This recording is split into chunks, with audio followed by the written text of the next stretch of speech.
Hello everyone and welcome to another video edition of the Brainstorm with Matt Gray.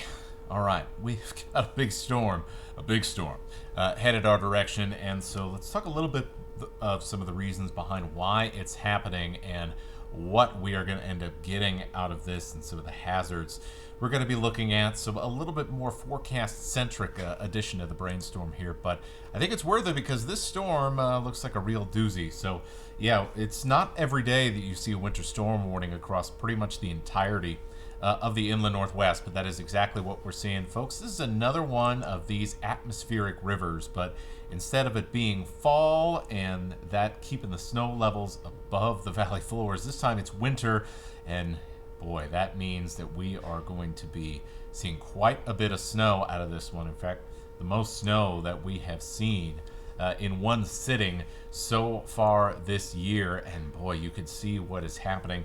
This is being recorded on Wednesday afternoon, and Wednesday night we're really going to start to see the first impacts of this, and you can already see on the west side there is lots of wet weather.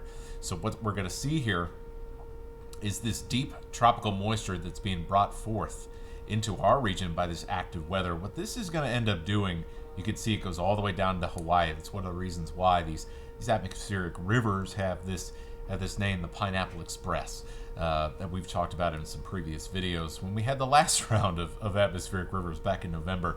Well, this one's bringing up that deep moisture all the way from the tropics, all the way from Hawaii, and eventually that's going to warm us up. But for now, it's just going to bring tons and tons and tons of moisture. There are some simulations in the computer models that are putting maybe 4, 5, 6 inches worth of moisture in parts of the Cascades, which is crazy to think about as far as rainfall. But now we're going to translate that into snow, which will make for some, I think, pretty crazy snow totals when this is all said and done. But you can see that deep moisture in the green and the yellow just slamming in over the west coast.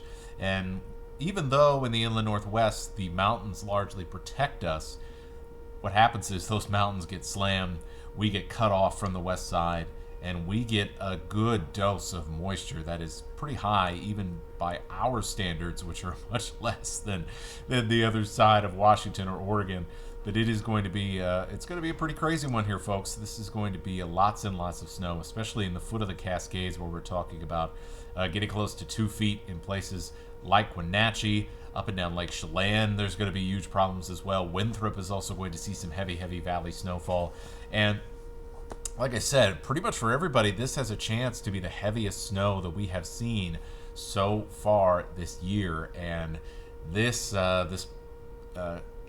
run here of our forecast model that we have in our Barron computer system is showing you just that. I mean, this is kind of showing what the upper end, if you combine all the model forecasts together, which is what good meteorologists do. So we're looking at 4 to 8 inches worth in Spokane, and perhaps even a little bit more on the higher benches in Kootenai County.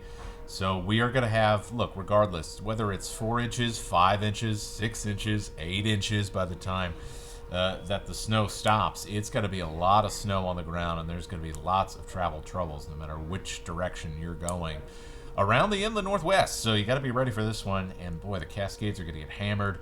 Lookout Pass is going to get hammered as well. We'll dig into some of the reasons why. Some places are going to be seeing more snowfall than others, particularly in the panhandle of Idaho and the Lookout Pass area. But let's start in the Idaho passes. By the time we get to Friday morning, we're talking about 2 feet, and we do have the outside shot at even getting above 30 inches in Lookout Pass.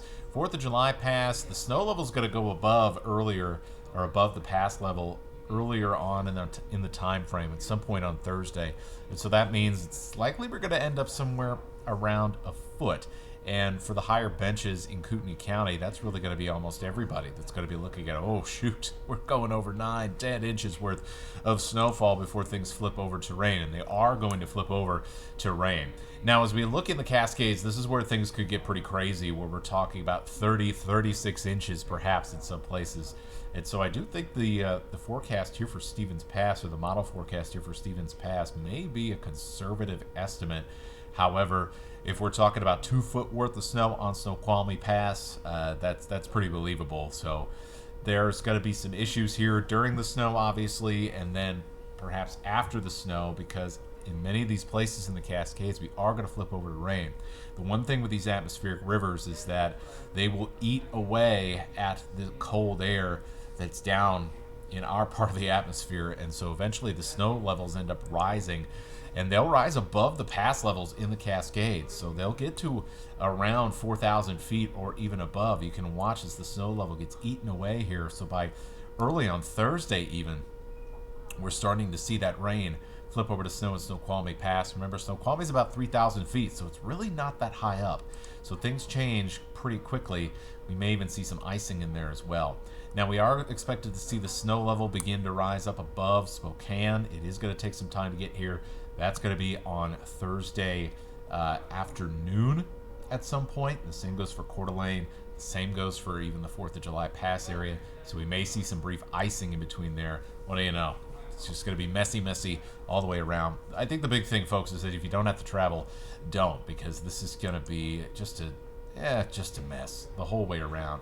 Eventually, those snow levels eat away even further as we head into Thursday night, but it is going to be snowing for far longer in places like Colville, like Bonners Ferry, like Sandpoint, and around Lookout Pass as well. One of the reasons why I'd be looking for some big snow totals by Friday morning at Lookout, and also in the Stevens Pass area. But man, this is a big storm, and this is going to cause a ton of problems that really aren't going to start to kind of be eased up until we get to Friday morning. So we're talking about 2 to 3 feet on most of our passes that we showed you.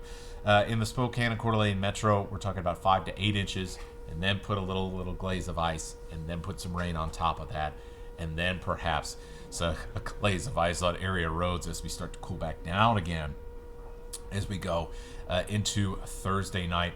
Up to 12 inches of snow in the Idaho Panhandle, icing, street flooding as well as some of that snow starts to melt.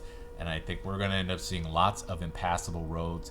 The one thing with these atmospheric rivers is that snow is going to be really heavy and wet, so we might even see tree damage, maybe even a few isolated power outages. So this is going to be one of the more impactful storms, perhaps the most impactful snowstorm that we have seen so far this winter, and certainly for many of us is going to be the most snow in many places, especially the Spokane Coeur d'Alene Metro, that we have seen so far this winter. So, boy, this is going to be a lot, and we are going to make sure that we are keeping you informed about what's going on out on the roads if you do have to travel. We're going to be tracking this thing every step of the way. So if you want to be informed about what's going on in your weather, and we will be talking about more sciencey things when the weather is calmer, of course, here on the Brainstorm videos in particular. Subscribe here to 4 News Now on YouTube. Make sure that you tune into our newscast, Good Morning Northwest, starting at 5 a.m., and our evening newscast at 5 o'clock, 6 o'clock, and 11 p.m. We are going to keep you informed on what is going on in the weather 24/7 at KXLY.com. Anyway, have a great rest of your day. Stay safe out there in this storm. We'll catch you on the other side.